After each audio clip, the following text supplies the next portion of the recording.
to introduce the moderator for this session, which is Anita Shelburne, who is the editorial page editor for the Daily Progress. Anita?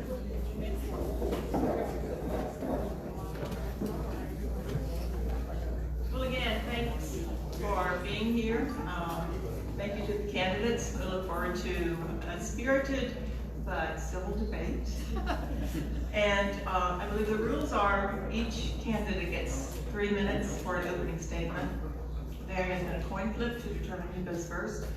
And then that order will be reversed towards the end when each candidate gets 2 minutes for a closing statement. So the order is Ms. Laufer, Mr. Harding, and Mr. Deeds. So you can take it away. All right. Hi, everybody. My name is Amy Laufer, and I'm the Democratic candidate for Senate District 17, which includes Eastern Albemarle, all the way out to Fredericksburg. I first want to say thank you all for being here on an afternoon, and I really appreciate it, and I appreciate the senior statesmen for putting this together and the senior senate for hosting us. Many times I've been here for these debates, and I've been sitting in the audience, so I'm really honored to be a candidate this year. I grew up on a dairy farm in Wisconsin. I am one of 8 children, and in order for our farm to survive, each one of us kids had to work, picking stones, baling hay, and milking and feeding the cows, as well as getting good grades, and then when we were old enough, actually having a paying job. I'm proud to say that I'm first-generation college graduate. It took me nearly 6 years to do it because I paid for it myself, including lots of different jobs and packing fish in Alaska for 3 summers to do it. And I say that because I'm telling you, I'm very persistent. After college, I wanted to serve our country. I went into the Peace Corps, and I was stationed outside of Kingston, Jamaica at an elementary school. And it was there that I really fell in love with education, and I can tell you, education is the foundation to a healthy society.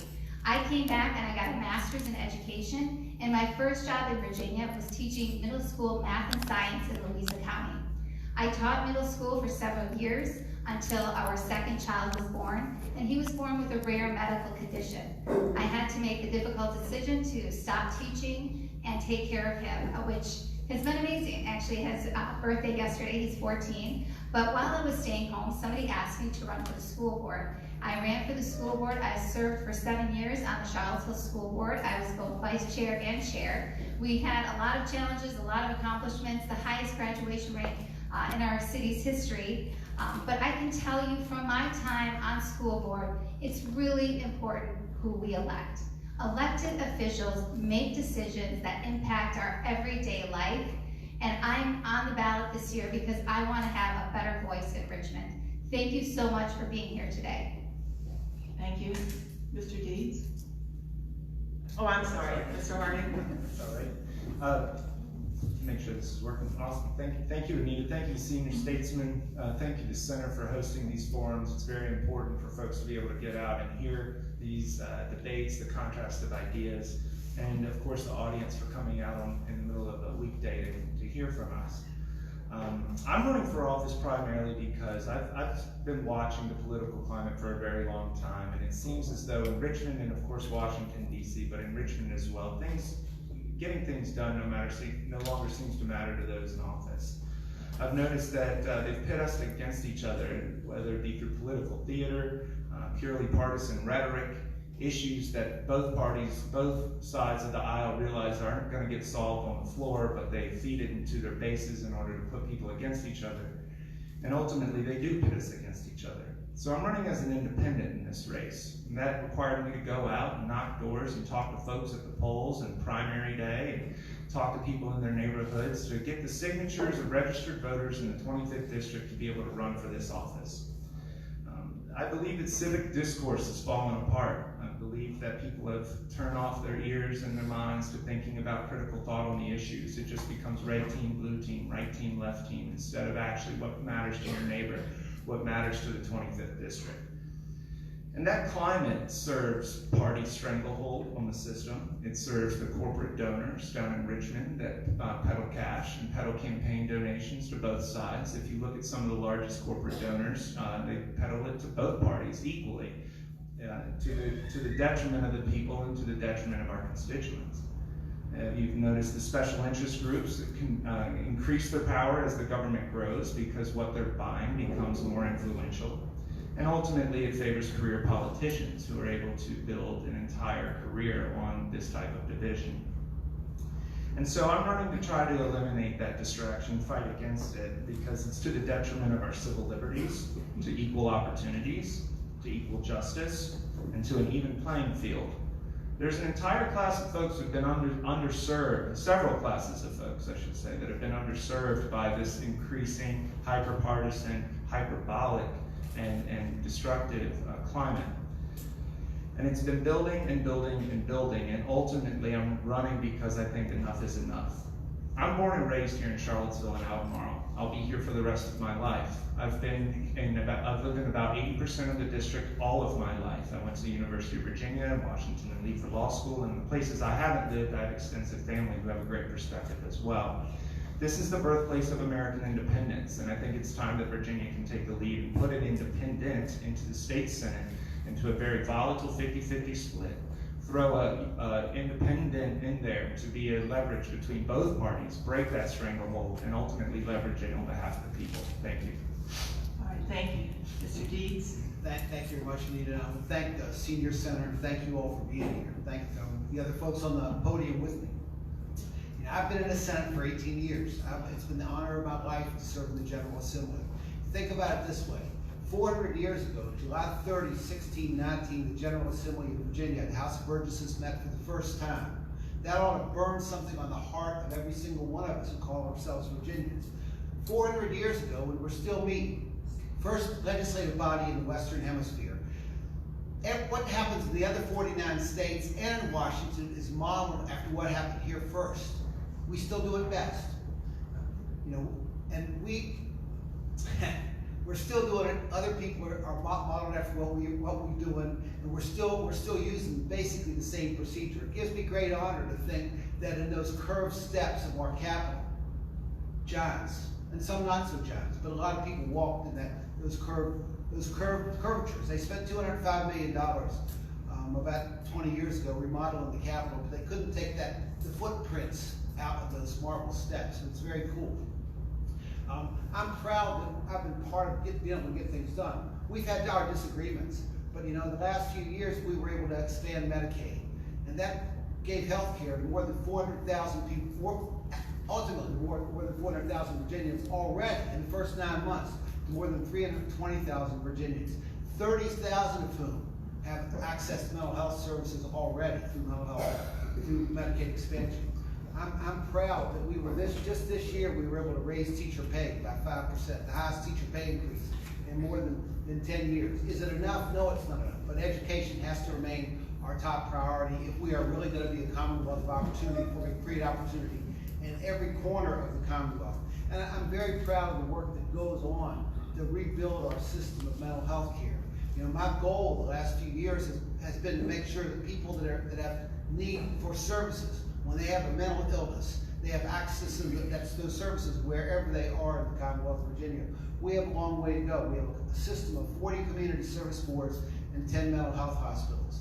It's been my goal the last few years to put together that system into one unit of cohesion where we can efficiently and effectively serve the Commonwealth of Virginia. We still have a lot of work to do. We're in the middle of that work right now. I'm asking for your vote to return, but today I'm looking forward to your questions. Thank you. And it is time for the question portion of the program. We'll take questions from the audience as you all bring them forward, and there are people to collect those.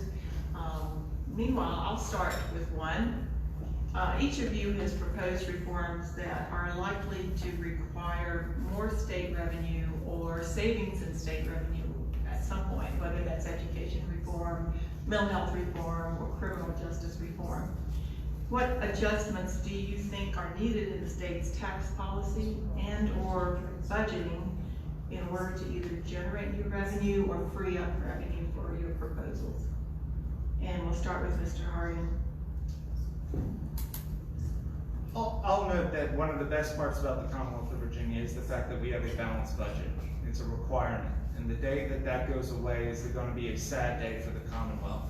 I'll also note that some of the policies that the Democratic Party is proposing in various ways are going to require significant revenue increases in order to pay for them. And what we've heard from candidates throughout the Commonwealth is the idea of progressive income taxation. And some folks have even considered and tossed around the idea of going after the balanced budget requirement altogether. These are things that are dangerous, and you should be wary of such ideas. As far as what I would do, the first place I would start is in the legalization of cannabis in Virginia. And this is wild. We spent $63 million last year arresting 29,000 people for a 20-year high of arrestees from illegal cannabis. Meanwhile, if you look at the amount of revenue that could come through legalization, it would be over $200 million. That's a $263 million a year swing. That could be used for a lot of things, whether that's used for beds in our mental health centers, whether it's used for body cams or increasing home incarceration instead of detention for nonviolent offenders, whether it's used for substance abuse rehabilitation or increasing funding to our community services boards. There are a litany of ways that $263 million can be used. I'll also note that there are other ways that we can derive revenue without increasing taxation directly on income or corporate taxes. And plus, there's plenty of waste to go around as well that we could cut and trim. All right, thank you. We'll move next to Mr. Deeds. Sure. I get around the state pretty much, and I've not heard any candidate, any legitimate candidate, talking about doing away with the balanced budget requirement in state law. That's pretty much embedded, and it's not going to change. But the reality is, we rely on a lot of bonded indebtedness. That's written into the code, written into the Constitution as well. Where I think we have the most room in terms of revenue or in terms of new money is if we reconsider the tax credits that have been granted. More than $2 billion in tax credits are issued every year in Virginia. Those credits go from a lot of things that a lot of us agree with, a lot of things that make sense. For example, for land conservation tax credit program, I was a sponsor of that bill back in 1998. It's been the most successful land conservation program in the country. But there are other tax credits that probably they haven't accomplished what they were set out to do. For example, there's a coal-related tax credit that's not increased jobs in the coal fields, yet we spend hundreds of millions of dollars on that every year. I think we can reconsider some of those tax credits. We can probably come up with the revenue we think we need for some of the programs we want to accomplish. I think that there are, from time to time, various ideas about tax increases or tax cuts. We'll consider them when they come up, but from my perspective, the first place we look is with things that are already in the budget. We need to re-examine some of the tax credits. Go ahead, Ms. Lombard. Certainly, I would divide this up into the savings and new. And certainly, as I've been on many panels now, so I've heard this several times, and I hate to reiterate, but yes, we need to relook at the tax credits that are given to corporations. Are they really effective? Is that what we need to be spending our money on? Also, we could talk about criminal justice reform. We know it costs about $38,000 a year to incarcerate somebody. And with our use of, as we just heard in the last debate, this is a way to cut taxpayers' money and not be using it for that. And I will tell you, no school board is spending $38,000 a year per pupil. So this is a way that we could absolutely be getting the money that we need to be supporting, as I would say, education. And then also, at least at the minimum, decriminalizing marijuana possession in small amounts. This is another way we are using taxpayer money to incarcerate and sometimes criminalize poverty in ways that isn't good for the use of our taxpayer money. So these would be all ways that we could be looking at utilizing taxpayer money properly for things that we know will increase the economy, like investing in education, investing in broadband, investing in healthcare. Thank you.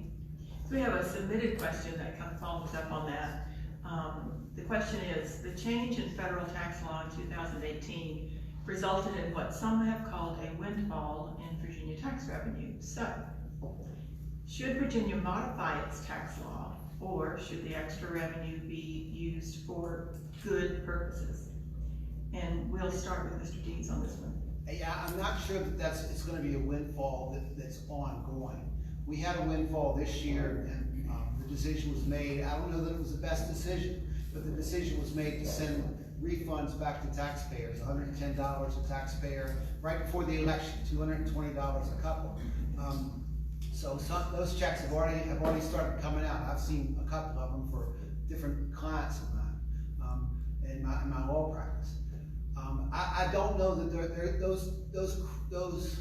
that windfalls, those surpluses will continue. You know, the long-term revenue projections for Virginia suggest that we are going into somewhat of a downturn. We're going to have several years where our revenues are not going to be as robust as they've been. So I certainly don't think that at this point we're going to have the ability to wrap any more federal tax reform into Virginia's law. And next, Ms. Alford, would you take that? Well, I think what's important to note is that our federal deficit has increased with this change in tax law. And as Senator Deeds has said, we've gotten $110 a person or $220 a couple. You know, the proposal originally from our governor was to actually invest it in the very things I just talked about: education, broadband, and healthcare. And we know in my district, 25% of the district does not have broadband. Imagine to yourself going home right now and not being able to access your computer, your internet. You know, we are leaving children behind, we're leaving businesses behind. We can't extend telemedicine without broadband. And I agree that we don't know if this is gonna be a permanent tax cut. And I would say, you know, we need to be thinking about this in a more holistic way and realizing that the tax break that we just got was actually, we borrowed money for that. And in my opinion, you don't want to borrow money for something like that. That increased our federal deficit substantially, and I don't think we can count on it going forward.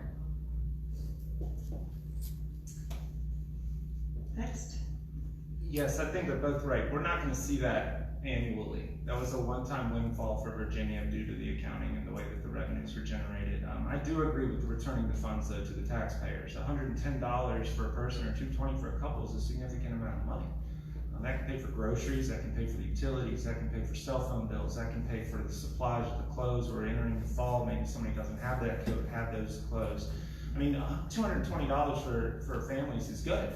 It's good. And insofar as this is taxpayers' money, not the governor's money to use for whatever program he's going to choose today, it should be returned to folks, and I'm glad that it was. I'll note something though about the federal tax cuts that I do think Virginia should double down on, and that is the opportunity zones. The federal government created these opportunity zones that the governor then chose several of them throughout, hundreds of them throughout Virginia.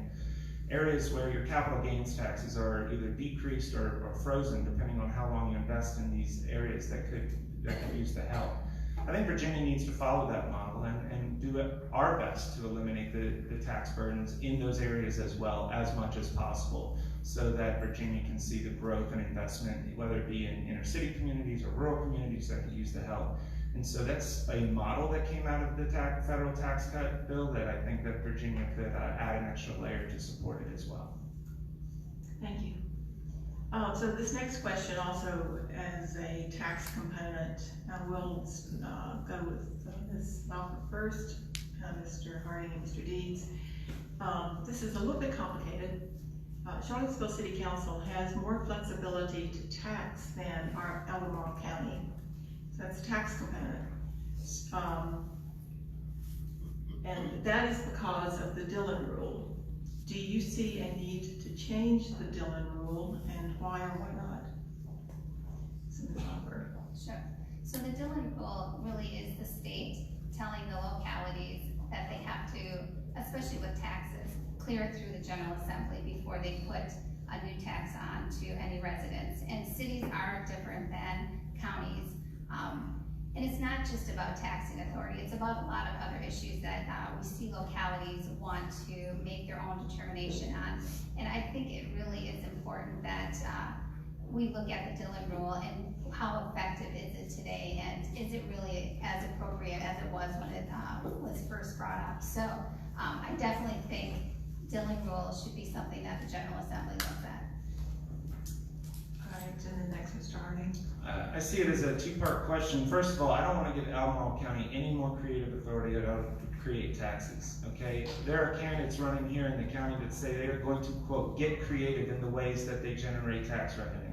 I don't want to see that. I also don't want to see them taxing, rain or taxing anything else that you can come up with. Now, insofar as the Dillon Rule is concerned, I do generally have issues in about half of what the Dillon Rule does, and this is why. I'm a small government guy. I think that local government should have more impact and more influence on your day-to-day than Richmond, and of course Richmond should have more than Washington. I think that's the way America was meant to be, and I think that the smallest government is the best government. With that being said, I don't think it's appropriate to go straight to a traditional home rule system where every county and every city has autonomy to dictate what does and can and cannot happen. You need to have some notice as to what's illegal. If someone is used to walking around and open carrying at their park in Fluvanna and they want to go with their children to go visit a park in Crozet, they need to have adequate notice that they're not going to be violating some law and get thrown into jail. If you get rid of the Dillon Rule and go straight to a home rule, you're going to have county by county, city by city, criminal codes, tax codes, business regulations, permitting requirements.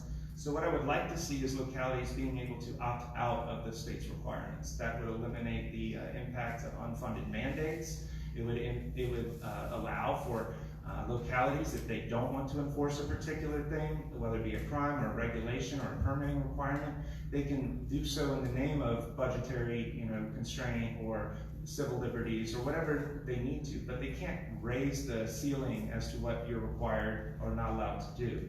I don't want them to impose spot by spot criminal codes, regulations, permitting requirements, but I do think they should be able to opt out of them. The Dillon Rule grew out of an Iowa state court case in the 1870s. And what the Dillon Rule basically says is that localities can only do the things that the state says they can do.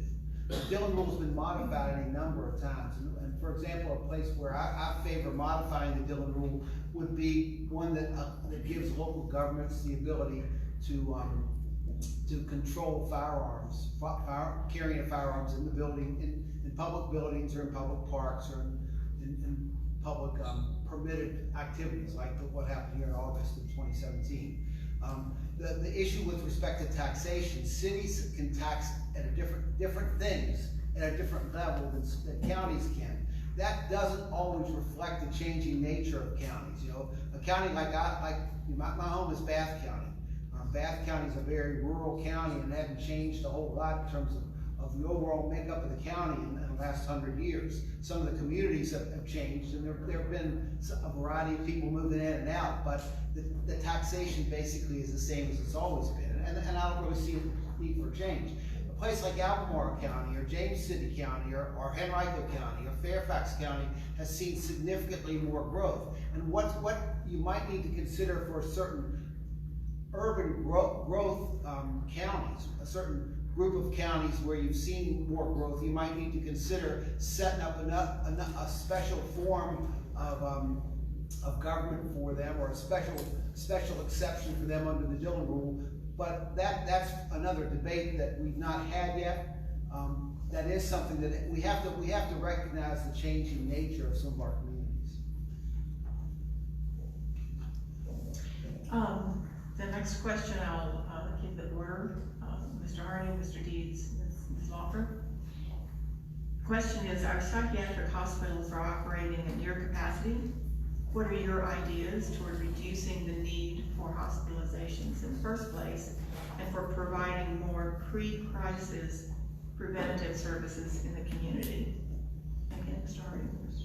It's a very broad issue. There are a lot of ways to go about it. Insofar as the hospitals are full, we do need more beds. No matter what solutions we provide to preemptive care or making sure that folks never need to go to a hospital, we're we're gonna need more beds no matter what. And so I mentioned one way of adding revenue to the increasing beds earlier in certain types of criminal justice reforms. I also think that we could pull some of the funding from the criminal justice system into the mental health system, because right now, if you look at the largest mental health provider in Virginia, it's the prison system, and it's a problem. We are over-incarcerating people who have mental health issues, and we need to revert some of those revenues into the mental health system and away from jail cells. So that's something I would like to do. I'll also note that we have issues with the transport system. Every sheriff I've talked to in the 25th district has explained that they have a problem right now with when a deputy goes and picks somebody up with an emergency order, they have to go and sit with them for 8 hours at any particular location that they're at. We need to reconstruct and vertically integrate the way that folks are transported and secured during these processes. And ultimately, we need to recognize that mental health is an ongoing thing with somebody. It's a personal experience that we need to have earlier diagnoses. If we have physical education in schools, we need to have some components of mental education in schools. Our ratio, I think it's 1 to 3,000 in Virginia for a mental health service provider in our school systems. That ratio needs to come down so that folks can know earlier in their lives, whether they're battling anxiety, whether they're battling depression, whether they're battling something that may require, lifetime psychiatric help or other types of rehabilitation or help along the way. Things can compound if we don't get in front of them earlier, and I'd like to get them in our schools as well. Thank you. Mr. Deeds next. This is something I could talk for a long time about. We have roughly 18 hospital beds for every 100,000 in terms of population. The national average is 11 hospital beds for every 100,000 population. We spend more money, nationally, states spend about 70% of their mental health dollar in the community, and 30% in the hospitals. We spend a little bit more than 50% in the hospitals. The question was multiple. What a lot of what Mr. Harding said is absolutely correct. We're incarcerating too many people with mental illness. We began the deinstitutionalization in 1963. We reinstitutionalized a bunch of those folks. Somewhere between 16 and 24% of the people that are in our jails and prisons have serious mental illness. And that does not include the people that have substance abuse addictions. That does not include the people who are in a crisis or too often mental health is somebody else's problem. Here, the reality is 1 in 5 of us will have a mental health crisis in our life. 1 in 5 of us, 1 in 25 of us. About that. That's why ultimately of the 400,000 people that are going to be eligible for Medicaid expansion, between 50 and 60,000 of those people have serious mental illness. 1 in 25 of us will have serious mental illness. So this is a significant issue. What I think we need to do instead of building more beds, because we can't afford it. We just can't afford it if we're going to be able to provide people efficiently. We have to invest more money in community services. We've got to advance mental health, rebuild it through the DMAS, through Medicaid expansion, so we can put more money in intensive outpatient treatment and put more money in partial hospitalization programs. There are a lot of things we can do. It's an incredibly complicated and important question. Thank you. And next, Of course, I agree with everything that everyone said. I think also, we also have a lack of mental health care workers, okay? And a lot of times that's because their wages are so depressed and they can't afford to live. And I would also say, if we're really looking at the spectrum of people, looking at schools and investing properly in fully funding our schools, starting with preschool, starting with the support staff that we need in the schools. We know that we have 1 counselor per 450 students. I mean, that's not viable. So looking at the whole spectrum, also how are we recruiting people to go into mental health services? Also, I would just reiterate, we do know that many people incarcerated have mental health illnesses, and there's it's such a broader issue. Focusing on support staff in our schools, I believe, and also making sure that we have more mental health care workers and providers. I think we know that we're seeing there's not enough, and part of that I think is because they don't get paid very much and it's high burnout. So making sure they have the right kind of environment so that they can sustain themselves. It's a multi-pronged approach, I would say. Well, I think we're going to shift gears here for a little bit. We've had a couple of questions submitted about the environment. So I'm going to try to summarize this one, which basically says there are numerous environmental issues facing Virginia. Just to cite a few, the need to reduce greenhouse gases and rapidly convert from fossil fuels to renewable energy. The fact that DEQ does not have enough staff or funding, and the fact that we're pulling too much groundwater from our reservoirs and aquifers. So what are some of the changes to state laws, regulations, and other actions, and or funding that you would support to address environmental problems? Mr. Deeds, would you like to start? DEQ was created back in the mid-90s, basically by putting together the water board, the air board, and the waste board to create a one-stop shop. The whole idea was that anybody who needed a permit for environmental work could go to one place and get their work done, and it'd be more efficient. And DEQ was basically paid for by permit fees. What pays for DEQ doesn't come from the general fund, except it comes from permit fees. An industry that needs a regulatory permit pays a fee, and that's what pays for DEQ. However, the permit fees have not caught up with the work. In other words, the permit fees only cover about 5%, 10% of the work, and we're able to make up the rest with general fund dollars. So I think the first thing we need to look to those permit fees for people that operate landfills, there's a downside to all of this. It's going to increase the cost of doing business. But if we're going to do things, or we're going to expect DEQ to do things, and we are, we're going to have to find a way to pay for it somehow. So a couple of years ago, I had a couple of bills to require DEQ or allow DEQ to stop work on these pipelines when environmental erosion problems occurred. Well, the reality is the permit fees are paid by the pipeline developers. Well, those fees are not enough to cover the work. We're going to have to step that up if we're going to require DEQ to do more, and we ought to. There are a lot of these environmental things that concern me. My youngest daughter lives in Alaska, and I would suggest that anyone who has questions about climate change visit Alaska, because there you can see more dramatically the impact of the human behavior, human conduct on climate change. It's real, it's existential, and we're going to have to take it seriously. And we'll go to Ms. Loeffler next. So greenhouse gases, renewable energy, just want to make sure, and groundwater shortage. Actually, I didn't mention. And DEQ. And the DEQ. I do have a degree in geology. I did hydrogeology for the state of Wisconsin before going into the Peace Corps. So I'm very passionate about the environment, and that's part of why I want to run, because I think we need to have science people making these decisions.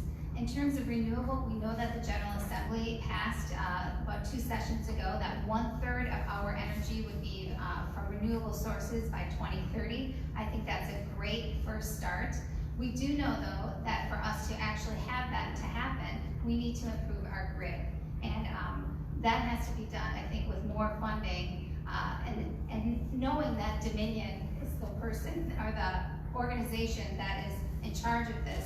I think, first of all, we have to make sure that they're not funding politicians, because the regulatory board is the General Assembly. So making sure that Dominion is held responsible, improving our grid. We also know that there is a cap right now. If you have solar panels on your home or your business, you can't sell back fully the energy that you're not using. It's capped at 1%. And we know that if we want to get to renewable, we have to allow people to sell back fully the energy that they're producing. We also have the reduction of greenhouse gas emissions. That was a regional program for the Eastern Seaboard. We didn't adopt it. I think we should. We should be reducing our greenhouse gases.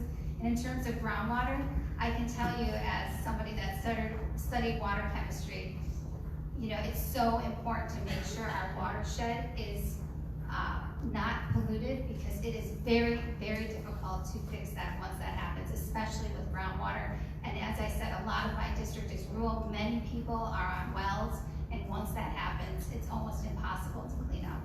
Okay, thank you. We are gonna run out of time before we get all our questions answered. So let's not do that. I'm gonna take one more. Can I answer? I'm so sorry, thank you. I'd be happy to answer this one too. I'm going to start with the unholy alliance we have with Dominion Energy. Okay, Dominion Energy started off with their sole source monopoly of being a public utility in a good space. Okay, my grandfather was once the head of the electric workers union in Virginia, laying the grid, building the power plants throughout Virginia. And it was at a time when return on investment wasn't there to build the grid in rural areas, and so we gave them the sole source contract. Well, those days are gone. And yes, we could use a more secure, smart grid, but at the end of the day, they don't need to have that monopoly. Insofar as they are given that monopoly, which they have, they need to be buying green energy that's going on the grid. Apex Energy here, a local Albemarle, Charlottesville-based green tech alternative energy company, wants to put a wind farm down in Botetourt County. They have the land for it, got all the permits for it, bought the land, went and jumped through all the hoops, but they can't find anybody to buy the energy.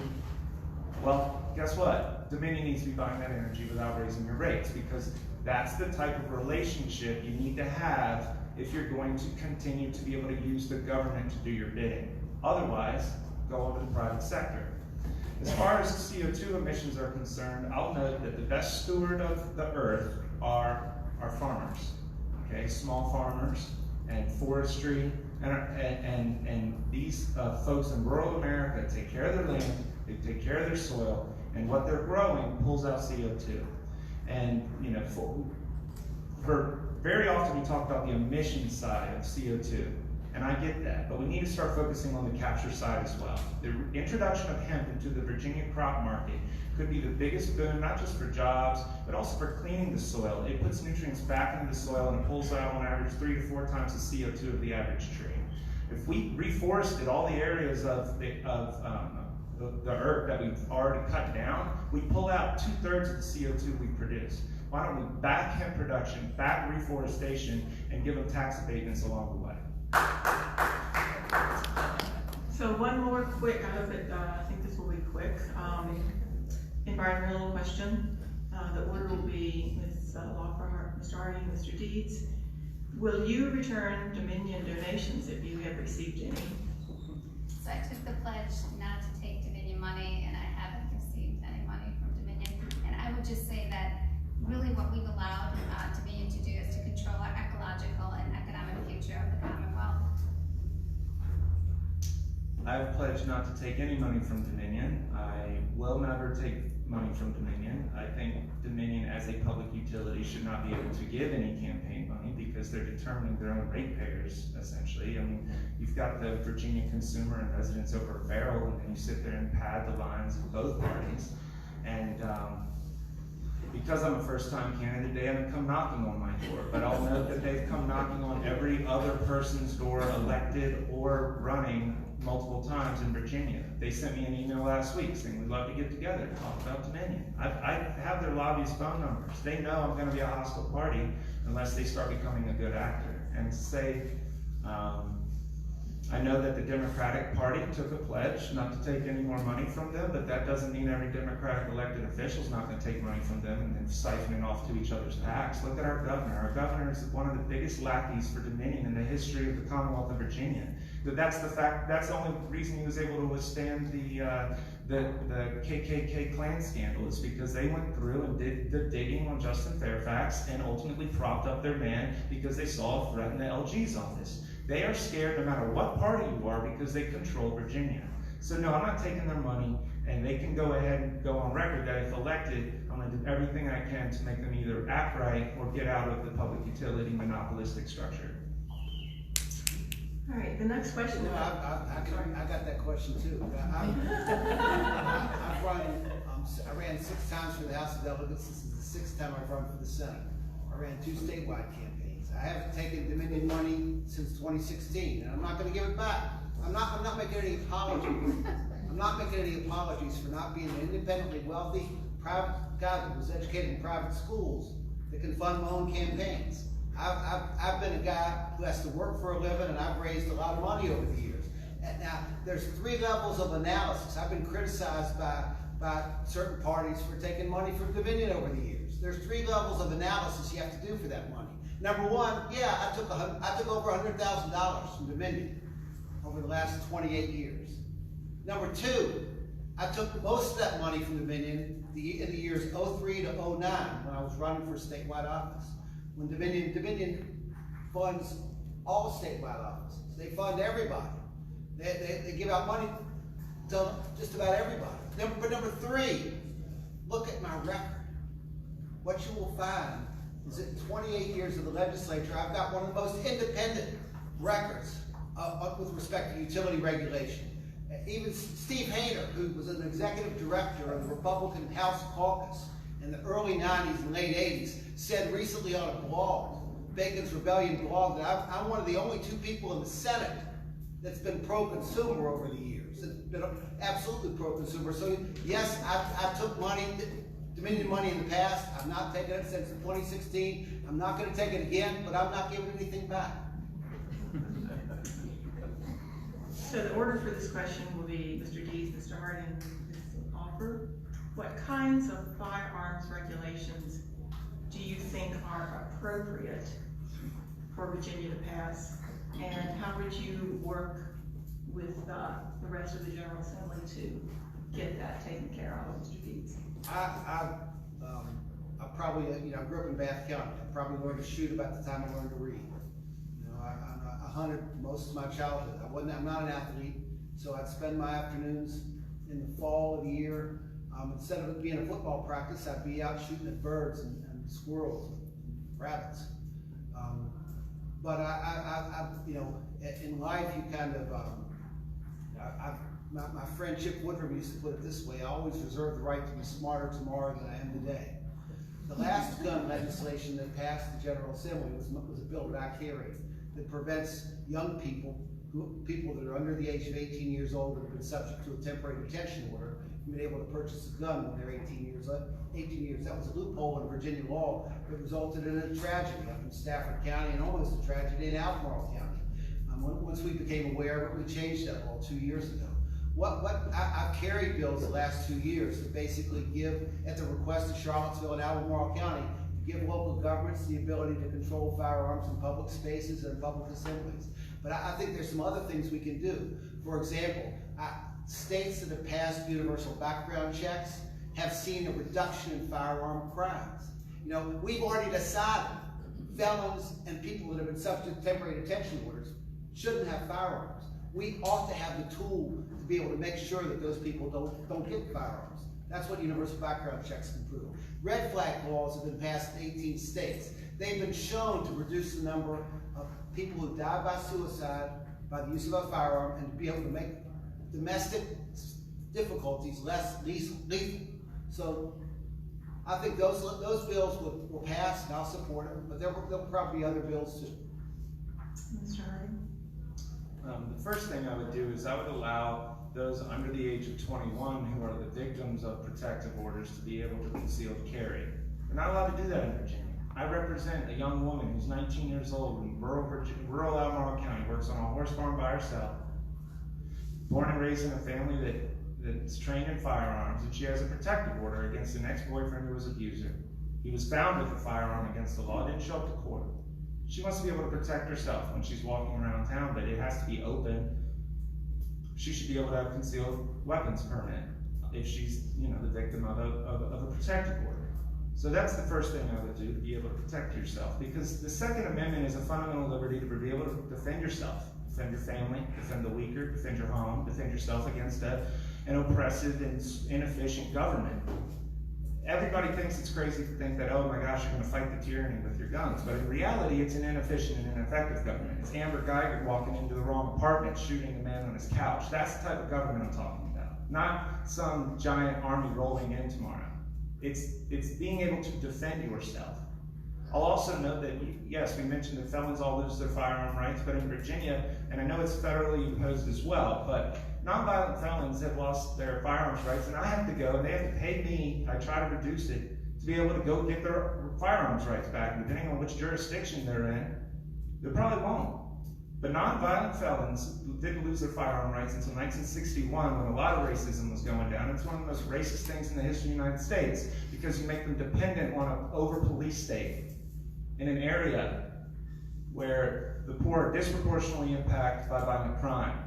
They need to be able to protect themselves. So I would be willing to relook at that. Now, the type of gun regulations you're probably talking about, I'd be willing to look at a civil penalty for the negligent sale of a firearm without conducting a background check if the person you sold to would have otherwise failed the background check and they go off and commit a crime with that firearm. That's something I would look at. All right, thank you. Well, I can say I grew up in a hunting family. You know, I can say the first time my husband came home, it was Thanksgiving. There's a slew of dead animals and a lot of guns. And my husband's like, "Are you trying to scare me off or something?" I mean, that's Thanksgiving. But I can also say my children go to school, and my son came home one night and said to me, "You know, Mom, I don't think we could all fit behind the teacher's desk." And my daughter said to me, "You know, Mom, every time I walk into the school, I wonder who's going to be the one that will do this." And I am, quite frankly, one of many parents that when the school calls, I do have a pang of wondering, is this it? You know, that's what's happening. We have a generation of children that are terrified, and quite frankly, many adults going to the movie theater, going to the grocery store. We're worried, we're scared. We know the majority of Americans, the majority of Virginians want universal background checks. We know the majority of Americans, the majority of Virginians want red flag laws. When a family member or a person you love is in crisis, the local authority could be alerted and their weapons could be temporarily taken away. These are things that the majority of Virginians, the majority of Americans agree on. And also banning high-capacity magazines. You know, we have to be honest about what our children are facing and what we are also facing. So those would be things I would be interested in. Thank you.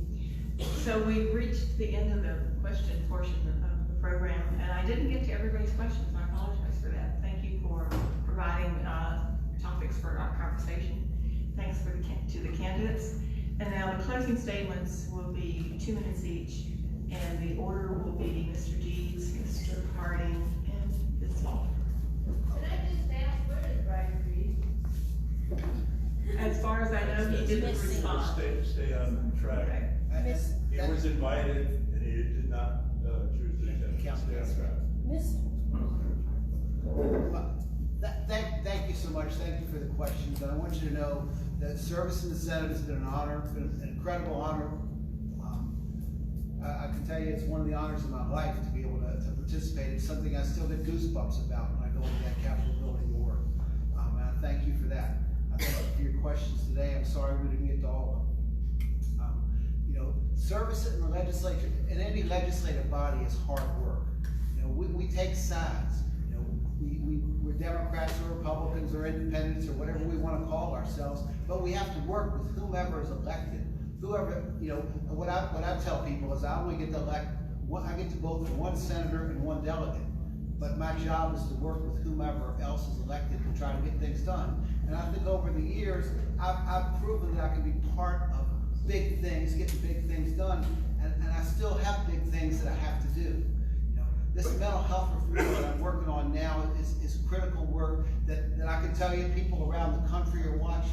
We have their attention, we are getting things done, we are moving in the right direction, but we aren't nearly there. I've said to people in the past that mental health reform is like eating an elephant. You take a big bite and you feel satisfied, but then you look at everything else that's in front of you to do and you realize how little you've accomplished. We have so much work to do. I've been able to get that accomplished even though I've been in the minority. Even though, you know, people like Rob Bell and Evan Hanger that are close by have been partners of mine in getting that work done. We've been able to work across party lines to make sure we can move forward. We've got other things we have to work on. We have to build a commonwealth of opportunity everywhere in Virginia. We've got to continue to invest in education and transportation to make, and we have to put broadband everywhere. $19 million this year is great, but that's not enough to do one county. We have to do so much if we are going to create a Commonwealth of Opportunity throughout Virginia. I need your help on November 5th. I ask for your vote. Thank you very much. Mr. Harding, thank you. I'll note that I got in this race for a lot of reasons, but I'm a criminal defense attorney by trade, and it's something I'm very passionate about. The number one issue facing Virginians is criminal justice reform. And if you didn't hear enough about it last hour, I'm gonna give you a little spiel about it.